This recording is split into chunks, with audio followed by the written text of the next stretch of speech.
Bonjour à tous et bienvenue sur Parlons Football. Alors aujourd'hui, première vidéo sur le Mercato. Alors comme vous aurez pu le voir avec le titre, je vais vous parler des transferts les plus marquants qui se sont déjà concrétisés lors de ce Mercato. Alors sans plus attendre, commençons avec le numéro 1. Le numéro 1, donc la triple signature de Manchester United, c'est-à-dire Bastian Schweinsteiger arrivé du Bayern de Munich, Morgan Schneiderlin de Southampton et Memphis Depay du PSV. Donc ces trois transferts qui sont pour moi une très bonne opération pour Manchester United, qui sont bel et bien lancés dans leur phase de reconstruction de l'ère post-Ferguson. Même si je dois dire que sur ces trois transferts, le transfert pour lequel j'ai le plus de doutes est celui de Schweinsteiger, car ce joueur est déjà âgé de 30 ans et l'état de ses genoux ne vont qu'en s'empirant.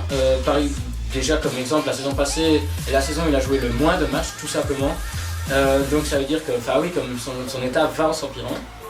Pour les deux autres transferts, je pense qu'on peut dire que c'est de très très bons transferts. Par exemple, Schneiderlin peut prendre la place de Carrick très bien, il peut jouer en 6, en 8. Mais c'est le genre de joueur qui fait le boulot défensif, le sale boulot, et qui met en exergue ses autres équipiers. Le transfert de Memphis Depay, ça évidemment. Donc l'ailier, le jeune ailier qui a été une véritable révélation de la Coupe du Monde et qui n'a fait que confirmer en Eredivisie avec le PSV en terminant meilleur buteur du championnat. Donc voilà, ça c'est mon avis sur les trois transferts. Je pense que ce sont de très bons transferts pour Manchester United et sans plus attendre, passons au numéro 2. Donc numéro 2, maintenant je vais un peu parler des transferts de Liverpool. Je vais en parler de deux plus précisément, de Roberto Firmino arrivé de Hoffenheim et de Dan Ings arrivé de Burnley gratuitement. Alors pour moi ce sont deux très bonnes signatures également pour Liverpool. Ce sont deux jeunes joueurs promis à un avenir exceptionnel, même si je pense que ce n'est pas encore suffisant pour pallier le départ de Suarez qui est déjà parti depuis plus d'une saison et le fait que Sturridge soit blessé très souvent. Je pense que ce n'est toujours pas deux bons attaquants qui sont assez forts pour remplacer ces deux joueurs-là. Mais également j'aimerais bien pouvoir dire que Liverpool pour moi pour un mercato très solide avec les signatures également de James Milner et de Nathaniel Klein.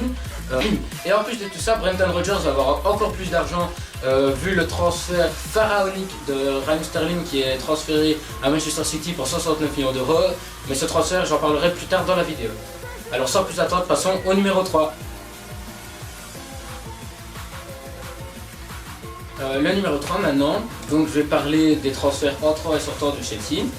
Donc pour commencer, Radamel Falcao, arrivé en prêt de l'AS Monaco. José Mourinho a décidé de redonner une chance à Radamel Falcao après son année plus que pitoyable à Manchester United, c'est-à-dire 4 buts. Pour un attaquant censé être de classe internationale, ce n'est vraiment pas suffisant.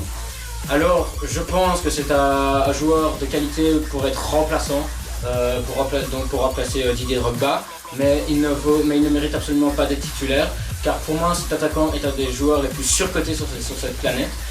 Son transfert à l'AS Monaco pour 60 millions d'euros était injustifié, car certes il a de bons stats à l'Atlético de Madrid, mais il faut regarder l'équipe qu'il avait autour de lui également. Et je pense que s'il marquait autant, ce n'est pas que de sa faute, parce qu'à chaque fois c'était soit des pénaltys, soit il avait plus qu'à la mettre, soit il avait plus qu'à pousser la balle au fond. Donc voilà, pour moi c'est un des joueurs les plus surcotés. Et donc je pense que ce transfert n'est pas une bonne opération pour Chelsea, même si c'est vrai qu'il a peut-être le niveau pour être remplaçant. Maintenant les transferts sortants, je vais évidemment parler de Petr Cech qui a signé à Arsenal. Je pense que ce transfert est une très bonne opération pour Arsenal et pour le joueur. Pour Arsenal car il recrute un joueur de classe internationale qui a eu l'habitude de gagner pendant toute sa carrière. Et pour le joueur également, car il va retrouver du temps de jeu en tant que titulaire indiscutable qu'il avait perdu à Chelsea car il était devenu la doublure de Thibaut Courtois. Mais évidemment, je pense que ce transfert a également un énorme point négatif pour Petr Cech, car il a totalement perdu son statut de légende auprès des supporters de Chelsea. Et je pense que faire un transfert chez un rival comme ça n'est pas une bonne chose, surtout à son point dans sa carrière, alors qu'il pouvait aller jouer où il voulait. Donc voilà, j'ai fait le petit point pour Chelsea. Maintenant, passons au numéro 4. Numéro 4, maintenant je vais un peu parler du mercato de l'Atlético de Madrid. Évidemment, en parlant de transfert entrant, j'aurais pu vous parler du plus gros transfert, c'est-à-dire Jackson Martinez. qui est une très bonne signature pour le club, mais je préfère aller plus en détail sur Yannick Ferrer-Carrasco, le jeune belge arrivé pour 20 millions d'euros en provenance de l'AS Monaco. Alors pour moi, ce transfert est une bonne opération pour le club qui s'est offert à très bons jeunes joueurs promis à bel avenir, et pour le joueur qui avait besoin de monter d'un palier après avoir joué une excellente saison avec l'AS Monaco, il est arrivé jusqu'en quart de finale de la Ligue des Champions. Et maintenant, je vais vous parler du transfert sortant le plus marquant, c'est-à-dire Arda Turan qui a signé au Barça.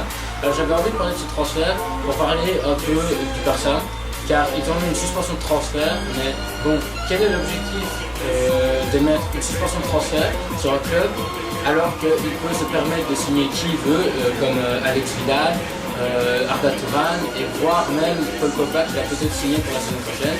Quel est l'objectif de mettre une suspension de transfert si le club peut continuer à acheter?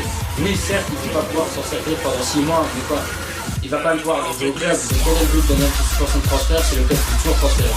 Alors pour moi, si on doit mettre une suspension de transfert, on la met vraiment et qu'il n'ait le droit d'entamer aucune négociation avec aucun club et aucun joueur. Donc voilà, c'était mon avis sur la situation du Barça et de la culture en général. Et donc maintenant, passons au numéro 5. Le numéro 5 maintenant, le dernier transfert dont je vais parler, c'est-à-dire Raheem Sterling, dont le transfert s'est confirmé hier, qui a été transféré pour 69 millions d'euros de Liverpool à Manchester City. Alors je vais commencer par dire que ce transfert pour moi est absolument ridicule, car payer 69 millions d'euros pour un joueur aussi jeune, il n'est même pas si...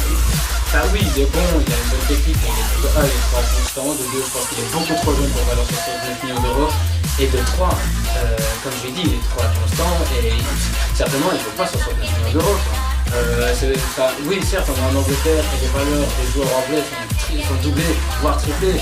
Regardez par exemple Harry Kane, il a joué une bonne saison, il a mis paquet en Premier League, oui c'est bien, mais il a pas confirmé.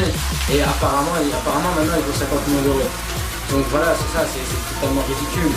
Sterling est un joueur qui est peut-être trop pas constant. Oui, il est jeune et à chaque saison on va dire qu'il aura le temps de grandir, etc. Mais un joueur qui a le temps de grandir ne coûte pas 69 millions d'euros. Un joueur qui vaut 69 millions d'euros, c'est Alexis Sanchez, c'est des grands joueurs comme ça, quoi. C'est des joueurs qui ont déjà prouvé, qui sont constants, qui savent jouer sur tout le long d'une saison. Sterling, c'est un match il joue bien, l'autre match il joue pas bien et on va lui dire c'est pas grave, quoi. Regardez cette saison, Raheem Sterling, pendant un moment il a été mis au repos, il est parti en vacances durant la saison parce qu'il était trop fatigué. Un joueur qui quitte une saison parce qu'il est trop fatigué ne vaut pas 69 millions d'euros. Un joueur qui vaut 69 millions d'euros, c'est un joueur qui peut jouer les 38 matchs du championnat sans broncher, qui ne sera jamais fatigué et qui sera constant à chaque match. Il mettra un but, un assist du genre, comme j'ai dit, Eden Hazard, ou etc. C'est des joueurs qui ont de l'expérience, etc. 69 millions d'euros pour un jeune joueur inconstant, il ne les faut pas. Pour moi, le seul qui fait une bonne opération dans ce transfert est Liverpool, car ils vendent de nouveau un joueur pour beaucoup d'argent, c'est-à-dire 69 millions d'euros, et c'est également une bonne opération, car c'est un joueur qui est trop inconstant et qui ne voulait absolument plus jouer pour ce club. Donc voilà, donc pour moi, de toute cette histoire, il n'y a que Liverpool qui fait une bonne opération. Là, c'est déjà la fin de cette vidéo.